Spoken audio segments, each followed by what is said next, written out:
Բարև ձեզ բարեկամներ։ Փակ TV-ն նորից եթերում է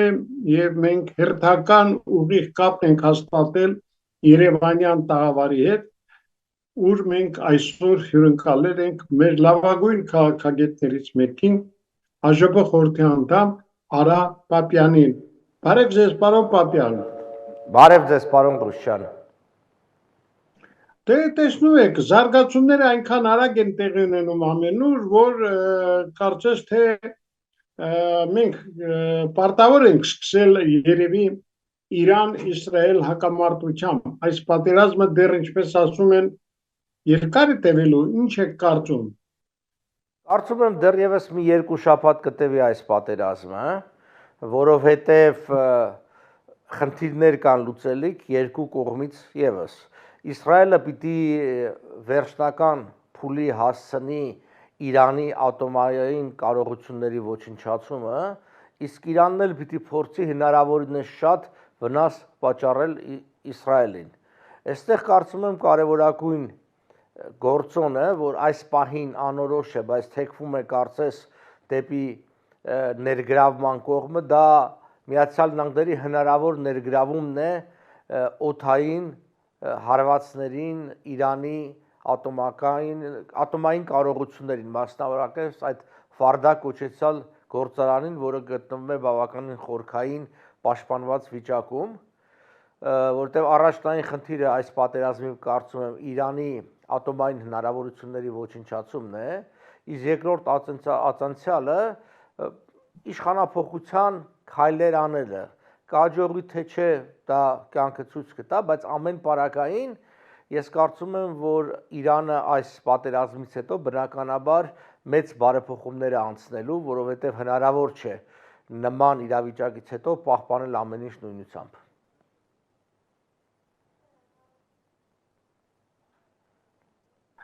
Մի խոսքով պատերազմը, ինչպես ասացիք, դեռ 2 շաբաթ շարունակվելու միտում ունի։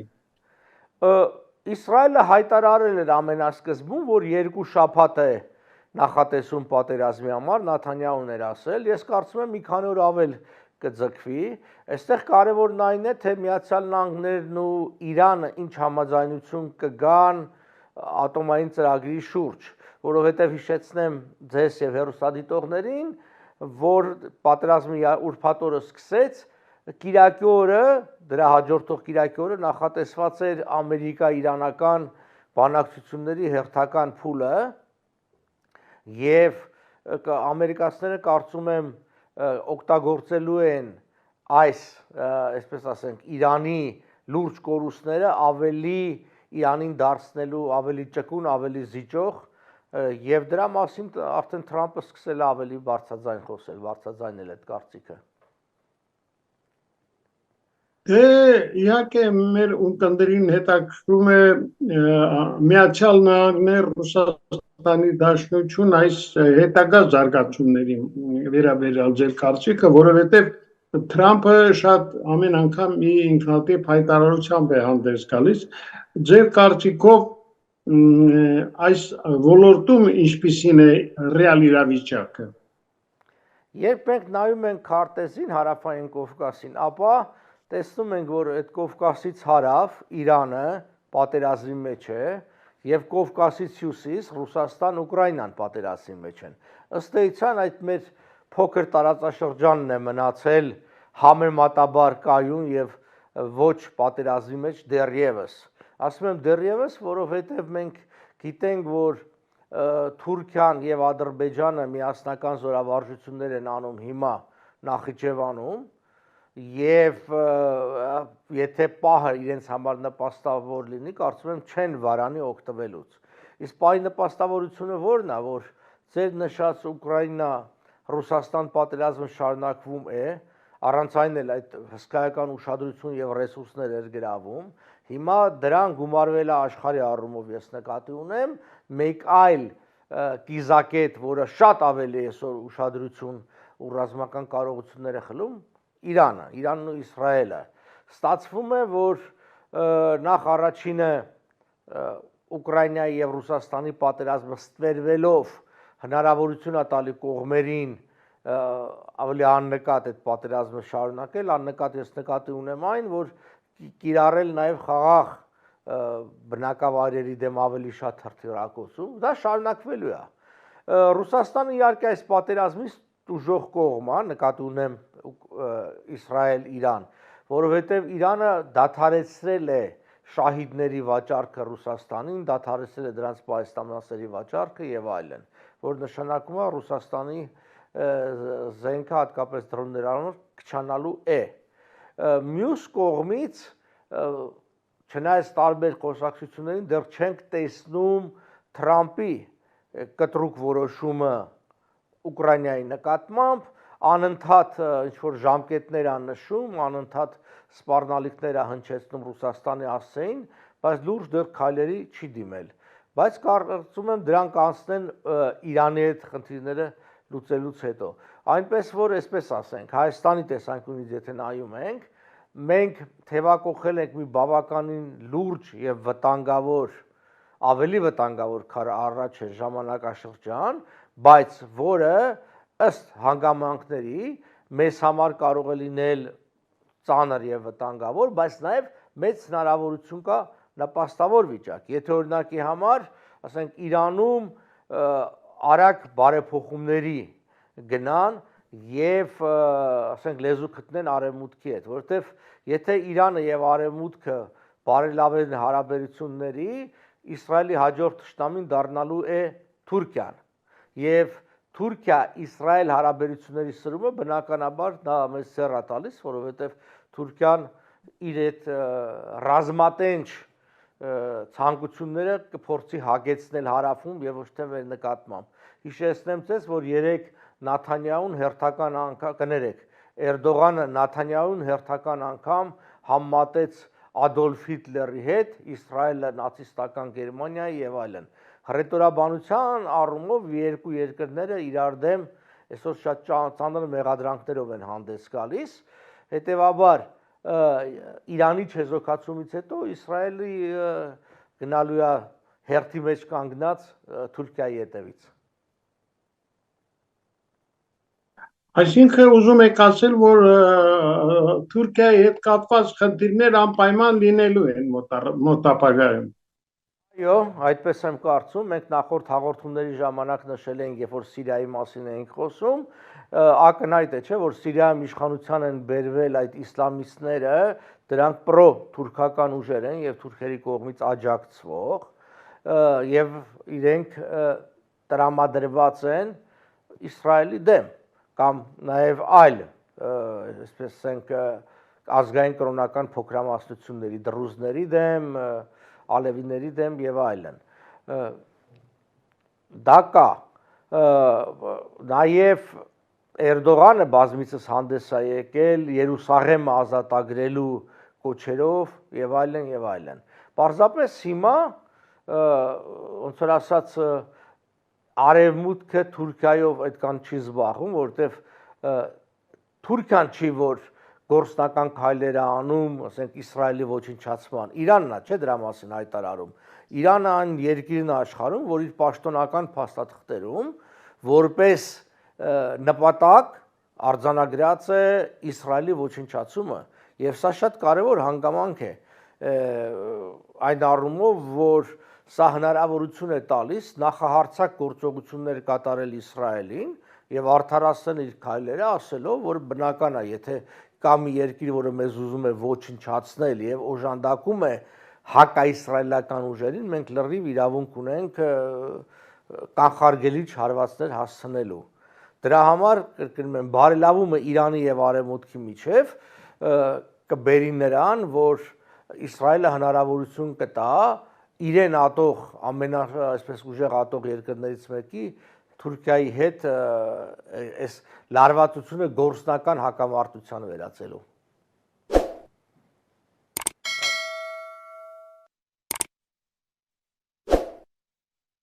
Հակամարտությունը Իրանի եւ Իսրայելի միջեւ գնալով սրվում է, բայց տարածաշրջանում այնինչ հետևանքներ կարող է ունենալ, մասնավորապես այդ ամենից որքան կարող է դժվել Հայաստանը։ Ես արդեն նշեցի զորավարժության մասին, ադրբեջանա-թուրքական, եւ դա վտանգ է։ Այո, կարող է տուժել, կարող է սա գայթակղության տանի Ադրբեջանին եւ նա փորձի ինչ որ լրացուցիչ բարձունքներ, ինչ որ տարածքներ վերցնի իր վերահսկողության տակ, ասենք ռազմակալի դրանք։ Նաեւ ուրիշ խնդիր է կա, մենք արդեն սկսել ենք տուժել։ Այսօր թռիչքները եւ ցամաքային փոխադրումները դեպի Պարսից ծոց, դեպի ծոցի երկրները դադարեցված են։ Իսկ պիտի հիշենք, որ օրինակ նույն Արաբական Միացյալ Էմիրությունների հետ Հայաստանը մեծ առևտուր ունի։ Ճիշտ է, դա էմիրությունների արտադրանքը չի հիմնականում, որ գնում ենք այդտեղից, դա հիմնականում չինական եւ այլ երկրներին է, բայց միևնույնն է, ասենք դրա գալիս էր էմիրությունների վրա եւ օդանավով թանկարժեք, ասենք փոքր ծավալի ապրանքներ ներգալ ցամաքային ճանապարհով նաեւ գալիս էր ավելի մեծածավալը։ Եվ սան եթե մենք գումարում ենք, որ Լարսում հայ-վրացական, ապա Վրաստան-Ռուսաստան սահմաններին հսկայական կուտակումներ կան եւ այդտեղ արգելքներ է դրված Հայաստանի որոշ ապրանքների վրա եւ այլն, մենք հերթական անգամ ոնց ասած տուժում ենք արդեն։ Այստեղ նաեւ խնդիրը այն է, եթե ամենավատ տարբերակով ամեն ինչ զարգանա, ես հույս ունեմ, որ այդ ամենավատ տարբերակը չի լինի, այսինքն եթե այս ամբողջը հանգեցնի Իրանի տրոհմանը, մենք կարող է մեր սահմանինից ունենանք հերթական թուրքախոս պետությունը եւ այլն։ Բայց կրկնում եմ, դրա հավանականությունը ես շատ քիչ եմ համարում։ Բայց այդ ուղղությամբ աշխատանքներ տանում է եւ Թուրքիան, եւ Ադրբեջանը, եւ Իսրայելը, այսինքն այդ թուրքախոսների մեջ ազգայնականություն եւ անջատողականություն հրահրելու համար։ Մյուս վտանգը, որ այսպես ներկայացնում են, ես կարծում եմ ուռճացված է այն, որ ասում են 100,000-ավոր իրանցիներ կգան կլցվեն Հայաստանը, մենք դա չենք տեսնում, 200-ից 300 մարդ անցնում սահմանը, դա ավելին է, քան սովորական օրերին, բայց միասին ահավոր թիվ չի։ Եթե օրական ոչ թե 300, այլ ասենք 1000-1500 մարդ էլ անցնի սահմանը, մի մեծ բան չի դա։ Հանգիստ կարելի է ոնց որ ասած գնալ այդ հումանիտար օգնությանը, ի վերջո պիտի հասկանանք, որ խաղաղ բնակչությունը իրավունք ունի ապաստարան գտնելու, ինչպես պատերազմի տարիներին շատ հայաստանցիներ են արել։ Այստեղ հետո պիտի հաշվի առնել, որ Իրանի ներսում եւս, ասենք, տարբեր ուժեր կա եւ այնտեղ կան ծայրահեղ պահպանողականներ, կան մի փոքր ավելի ռեֆորմիստներ, որոնք ուզում են օրինակ Ռոհանիի գլխավորությամբ արևմուտքի հետ ավելի լավ լեզու գտնել կան, եւ կա երիտասարդական թևը, որը լրիվ, այսինքն հակաիշխանական է, այս երեք թևերի ով նրանցից կլինի հաղթողը, մեզ համար, այսինքն Հայաստանի այսպես տուժելու կամ օգտվելու հարցը կպարզվի։ Ես մի անգամ եւս ուզում եմ սա վրա շեշտեմ, որ եթե Արևմուտք-Իրան հարաբերությունները դառնում են բնականon, ապա Հնդկաստան, Իրան, Հայաստան, Վրաստան երթուղին դառնում է իրագործելի երթուղի։ Եվ այստեղ Հայաստանը այդ մեծ շղթայի կարևորագույն օղակներից մեկն է դառնում եւ մենք կարող ենք մեծապես օգտվել։ Այսինքն ոչ միայն մենք ասենք տուժել էլ կարող ենք, օգտվել էլ կարող ենք։ Վատագույն տարբերակով կտուժենք, իսկ մեզ համար նպաստավոր պայմաններում, այսինքն այդ երթուղու գործարկման պարագային ահագին կօգտվենք, որովհետև հնարավորություն մեզ կտա միջազգային լուրջ տարանցիկ փոխադրումների երկիր դառնալ։ Վերլուծաբաններից շատերը այն կարծիքին են, որ Իրան-Իսրայել հակամարտությունը կարող է պատուհան բացել Ադրբեջանի համար Սյունիքին խփելու առումով, որքանով է դա ռեալ։ Այո, դա բավականին ռեալ է այն առումով, որ ես արդեն նշեցի այդ զորավարժությունները եւ Նախիջևանի կողմից, բայց այնուհանդերձ պիտի հաշվի առնել, որ Իրանը, չնայած այս ծանր պայմաններին, շարունակում է մեծականակ ցամաքային զորք պահել հենց այդ սահմանի ուղղությամբ, ավելին դեպի մի փոքր ավելի արևմուտք, Մակու եւ Նախիջևան երասխետ հատվածը, որովհետեւ այս պատերազմը Իսրայելի դեմ ցամաքային պատերազմ չի։ Հրթիռներ, օդանավեր եւ այլն։ Իսկ այդ բախումը, որը ասենք կարող է լինի հարավային Կովկասում, ըստ էության ավելի ցամաքային է լինելու, որտեղ Իրանը սահման ունի Հայաստանը, Ադրբեջան, Թուրքիա հետ, բայց Իսրայելի հետ չունի, ինքը պետություններ կան այդ երկու երկրների միջև։ Հետևաբար Իրանը պահելով իր զորախումբը հայ-ադրբեջանական սահմանի մոտ ցույց է տալիս իր, այսպես ասած, պատրաստակամությունը թույլ չտալու այդ ձեր նշած հարցակումը, այդ միջանցքիսի ստեղծումը եւ այլն, ինչքան էլ Իրանը այսօր շատ թուլացած է բանի առումով, հրթիռների եւ օդանավերի առումով, որտեղ ահագին կորուստներ է ունեցել, բայց օրինակ Ադրբեջանի դեմ կռվելու համար ինքը դրա կարիքը չունի, իր ցամաքային զորքերը բավականին շատ են, թեև ես չեմ կարծում, որ բանը դրան հասնի, այսինքն եթե անգամ Ադրբեջանը որոշ ոտնձգությունների գնա, դա պիտի արվի շատ փոքր ինչ որ չափսերով, շատ զգուշավոր, որտեվ Ալիևը հասկանում է, որ իր նկատմամբ աշխարհում վերաբերմունք է փոխվում եւ փոխվել է, անգամ մենք նկատում ենք Իսրայելա ադրբեջանական հարաբերությունների վատացում, պատերազմից մեկ օր առաջ շատ հետաքրքիր մի պատվիրակություն գնաց Բաքու, Իսրայելից, զինվորական փորձագետներ էին, ճիշտ է, մակարդակը փոխնախարարի արտգործնախարարի տեղակալի մակարդակով էր, փակ հանդիպումներ էր, բայց որից հետո իսրայելական մամուլում եւ լրատվական միջոցներով կտրուկ բարձրացավ հակաադրբեջանական հռետորաբանությունը։ Սա նշանակում է, որ իրենք լեզու չեն գտել, Իսրայելն ու Ադրբեջանը լեզու չեն գտել պատերազմից առաջ, միգուցե ակնկալում էր Իսրայելը, որ Ադրբեջանը եւս կխփի կամ Ադրբեջանի տարածքից հարված կհասնել, եւ հիմա դրան համաձայնության չեն եկել։ Հիմա սա նշանակում է, որ Ադրբեջանը պիտի հասկանա, որ ինքը Իսրայելի աջակցությունը չի ունենալու, եթե ինքը չի աջակցում Իսրայելին։ Դա եւս զսպող գործոններից մեկն է Ալիևին, որ ինքը չանցնի ակտիվ ռազմական գործողությունների։ Հիշեցնեմ ձեզ, որ երկու այդ նախորդով եւ 20 եւ 22 թվականին ու պատերազմի բուն, ասենք, գործոններից մեկը նա էր, որ Ադրբեջան ուներ դրսի աջակցությունը, եւ Ռուսաստանի աջակցությունը, եւ Իսրայելի աջակցությունը, եւ Թուրքիայի աջակցությունը։ Այսօր դա չունի։ Այսօր դա չունի, ավելին ամսի 20-ին, որ վաղնը պիտի Նիկոլ Փաշինյանը մեկնի Անկարա, ինչպես ասում են մեր հեքիաթներում, Փադիշահի ոտը, ու մենք տեսնենք ինչ է հերթականին զիջումները այնտեղ Նիկոլ Փաշինյանը պատրաստում անելու եւ դա ինչպես կանդրադառնա։ Կարճ ասած, բանա մեծ փոփոխությունների ոչ թե շեմին են գտնվում, այլ մեջն են գտնվում, տարածաշրջանային փոփոխությունների, Պակիստանից մինչև այսպես Եգիպտոս, Թուրքիայից մինչև Աֆղանստան, այո։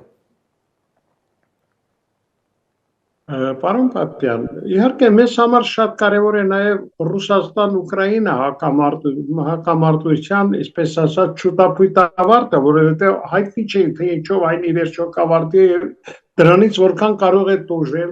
Հայաստանը, այդ ձեր կարծիքով այս ոլորտում ինչ սպասելիքներ, ինչ զարգացումներ կարող են լինել։ Չէ, ես չեմ կարծում, որ այդ պատերազմը շուտ կավարտի, Իրան-Իսրայելը շատ ավելի շուտ կավարտվի, քան Ուկրաինա-Ռուսաստան, որովհետև առաջինի դեպքում Իսրայելը արդեն լուծել է իր խնդիրները հիմնականում։ Այնտեղ մի փոքր խնդիր է մնում լուծելու, առանց դրա էլ ինքը արդեն հաղթող կողմ է։ Որն էր Իսրայելի նպատակը, դեմիլիտարիզացիա, այսինքն կամ ավելի կոնկրետ ասած, ատոմային զենքի կարողությունների ոչնչացում։ Հիմա արդեն դարված է։ Անկախ թե քանի զոհ կունենա հիմա Իսրայելը, քանի շենք Իրանը հրթիռ կուղարկի Իսրայելում կքանդվի, քանի հակառակ էական չի արդեն։ Էականը կատարված փաստն է, այլևս այդ կարողությունները չունի Իրանը, որ ատոմային զենք ստանա։ Ուկրաինայի եւ Ռուսաստանի պարագայում բնավ այդպես չէ։ Այնտեղ մենք նկատում ենք, որ ինչպես առաջ են ասում, խրամատային պատերազմ, այսօր կողմերից որևէ մեկը չունի կարողություն, չգիտեմ, հարձակվելու հարյուրավոր կամ հազարավոր քառակուսի կիլոմետրեր գրավելու, ազատագրելու, չգիտեմ ինչ, այնտեղ ընթանում է հեռահար պայքար, այսինքն դրոնների, հրթիռների միջոցով, այդ պայքարը գնում է։ Ուկրաինան շարունակում է ստանալ Արևմուտքի հիմնականում Եվրոպայի աջակցությունը եւ այդ ռեսուրսները իրան կհերիքի պայքարելու։ Ռուսաստանը եւս թե պիտի նշենք, որ Ռուսաստանի ռեսուրսները ավելի սահմանափակ են, մարդկային ռեսուրսները շատ են, բայց տեխնոլոգիական ավելի սահմանափակ են։ Հիմա տեսեք, Ուկրաինան արդեն սկսել է խորքային հարվածներ հասցնել, այսինքն այդ ռազմաճակատից հարյուրավոր, երբեմն հազարավոր կիլոմետր խորության վրա օգտագործելով, այսինքն նախապես ներդրած դրոնները, ասենք տվյալ դեպքում բեռնատարների վրա էր եւ նման բաներ, ինչի դեպ որ նաեւ Իսրայելը օգտագործեց Իրանի տարածքում։ Սա էլ հետաքրքիր է, այսինքն այդ ոճը երկուսն էլ գրեթե միաժամանակ օգտագործեցին եւ քանի որ նման բաները ամիսներ, եթե ոչ տարիներ շարունակ են պատրաստվում, չեն կարող ասել իրարից ընդօրինակել են։ Ես կարծում եմ գաղափարը մի կետից է եկել, նման այսինքն գաղափարը։ Եվ հիմա գնալով նման պայքարի ձևը, այսինքն Ռուսաստանի խորքերում Վրաստան ասել շարունակվելու է։ Ես կարծում եմ դեռ այս խմորը շատ է ջուր ուզելու։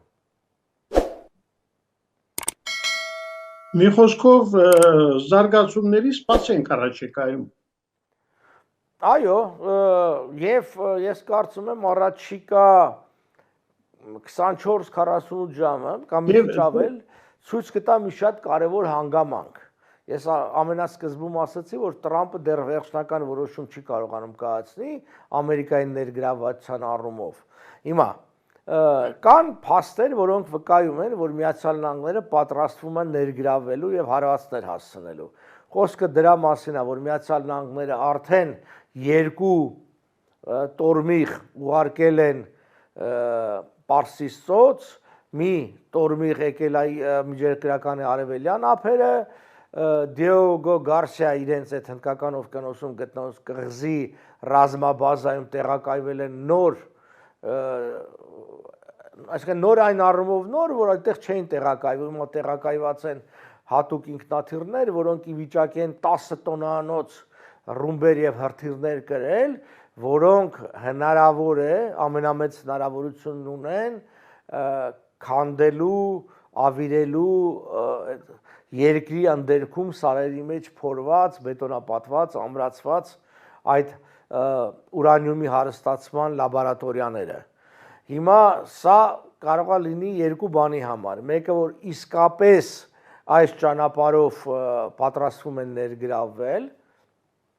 մյուսը նա է, որ սա պարզապես ճնշման եղանակ է Իրանի վրա եւ Թրամփը խոսում է, որ Իրանը պիտի անձնատուր լինի հանձնվի եւ կապիտուլացվի, այսինքն surrender բառն է օգտագործում, այսինքն հանձնվել բան եւ սա է հարցը, որ եթե Ամերիկան մտավ պատերազմի մեջ, այդ դեպքում Իրանը այլ ելք չունենա, որտեվ կավիրվեն նաեւ այդ մնացած լաբորատորիաները։ Այստեղ խնդիրը նաեւ այն է, որ աստիճանաբար սկսում են ռմբակոծել նաեւ իրանական նավահանգիստները եւ նավթի զտարանները, որը Իրանի հիմնական եկամուտի աղբյուրն է։ Եկամուտի աղբյուրն է, այստեղ օրական 1.800.000 բարել նավթ է արտահանում Իրանը, որը իր համար շատ կարևոր է։ Այսօր 1 բարելի գինը 71-ից 73 դոլար է։ Այսինքն մի քանի 100 միլիոն դոլար ինքը կարողանում է դրանից փող ստանալ յուրաքանչյուր օր։ Թեև աշխարհի առումով դա մեծ թիվ չի կազմում, դա ընդամենը 4%-ն է նավթի շուկայի, բայց Իրանի համար կարևոր է։ Հիմա եթե այդ կարողությունները ռմբակոծվեն, առանց էլ Իրանում նավթի արտադրությունը անկում է, ոչ թե արտադրությունը, անկում է ապրում։ Ես երկու թիվ ասեմ, պատկերացրեք շահի ժամանակ, որին գցել են 1979 թվականին, այսինքն մի 1000 տարի առաջ, բանը ինքը կարողանում էր օրական 7 միլիոն բարել արտադրել։ Այսօր հիմա որ ասացի 1.8 անում, առավելագույնը իր եղել է 4-ը։ Դուք պատկերացեք, այն դեպքում, երբ որ բնակչության թիվը գրեթե կրկնապատկվել, եռապատկվել է մինչև իսկ որ 90 միլիոն է, շահի ժամանակ կարծեմ 35 միլիոն էր։ Սա նշանակում է, որ նաև կենսամակարդակի անկում կա։ Օրինակ, երբ որ մենք նայում ենք մի շնչին ընկնող եկամուտի հարցով, ասենք Իրանը 12 անգամ զիջում է Իսրայելին մի շնչին ընկնող եկամուտով եւ ասենք համախառն արտադրանքը Իրանի ավելի քիչ է, քան Իսրայելի։ Այնպես որ այսպես ասենք, այո, լուրջ բաների փոփոխությունների մեջ է եւ որը կբերի եւ հնարավորություններ եւ մարտահրավերներ մեզ։ Եվ վերջին հարցը, պարոն Պապյան, մեր ունկնդիրներին հետաքրքրում է այնուամենայնիվ ինչ սպասելիքներ մենք ունենանք Փաշինյանի Թուրքիա կատարելի կայքից։ Ես որը լավ սպասելիք չունեմ, որովհետև նախ ես վստահ եմ, որ արարողակարգային առումով իրան ստորացնելու են։ Ես Նիկոլ Փաշինյանի քննադատներից եմ եւ մեղմ ասած իրան չեմ սիրում, բայց իմ դուրը չի գալիս, երբ որ իմ երկրի պաշտոնյային ստորացնում են։ Հիշեցնեմ ձեզ, որ մեկ շաբաթ առաջ Թուրքիայում էր գտնվում փոխարտգործնախարարը Կոստանյանը, որ ընդհանրապես դիվանագիտության հետ կապ չունի, ինքն էր գտնվում եւ Հայաստանի դրոշը չէին դրել այդ ժամանակ, այսինքն եթե այսինքն արդյոք դա մասնավոր այց էր, այսինքն միայն սեղանի վրայի փոքր դրոշակներն էին դրել, իսկ այսպես ասած սենյակում, որը արարողակարգի պահանջներից է։ Իմ կարծիքով նախ Նիկոլ Փաշինյանին կստորացնեն։ Իրեն չեմ բացառում, որ ստիպեն, որ անգամ պսակ դնի Աթաթուրքի գերեզմանին, ինչ որ բաներ եւ այլն, գլուխ խոնարի, սա մեկ։ Մյուսը իր արչև նոր պահանջներ են դնելու, միանշանակ։ Կարծում եմ Թուրքիան պահանջելու է, որ Նիկոլ Փաշինյանը հայ ժողովրդի անունից ոչ միայն հրաժարվի ցեղասպանության արդից, այլ ասենք դրա ներողություն խնդրի հայերի անունից թուրքերին դավաճանելու եւ այլ բաների մասին։ Որևէ լավ սպասելիք չկա։ Թուրքական դիվանագիտությունը ցույց է տալիս, իմ տասնամյակների շփում իրենց հետ, մատը տվեցիր, ցերը տանում են։ Չկա որևէ ձգտում թուրքերի մեջ հայերի հետ բարիդրացիական հարաբերություններ հաստատելու։ Իրենց ձգտումն է հնարավորինս, ոնց ասած, գցել են մեզ գետնին հնարավորինս տրորել։ Նիկոլ Փաշինյանի խնդիրը հետևյալն է, ընտրություններից առաջ գոնե ձևական մի թուղթ ստորագրի Ադրբեջանի հետ, ասի տեսեք խաղաղություն բերեցից ես, որպեսզի դա ծախի ժողովրդի վրա։ Այդ թուղթը իհարկե խաղաղություն չի բերելու, բայց այդ կուտը հասարակության մի մասը կուտի։ Կարծում եմ իր նպատակը դա է, գնալ ամեն գնով Էրդողանի աջակցությունը պոկել Ալիևին համոզելու հարցում։ Այո։ Եղավ, պարոն Պապյան, դե ինչպես ասում են, կապրենք կտեսնենք, բայց իհարկե ես էլ կարծում եմ, որ այդ այցից այնքան էլ լավ հոտ չի գալիս։ Լավ, սպասենք, տեսնենք ինչ կլինի։ Սպասենք։ Սիրելի բարեկամներ, մենք հեռավար տարբերակով զրուցում ենք մեր քաղաքագետ, մեր շատ ճանաչված իհարկե այս ոլորտի ներկայացուցիչ Արա Պապյանի հետ, ով միշտ որպես կանոն շատ դիպուկ նկարագրում է թե օրվա իրավիճակը, թե նաև հետաքրքիր կարծիք է հայտնում առաջիկա զարգացումների մասին։ Այսօր այսքանը, ցտեսություն։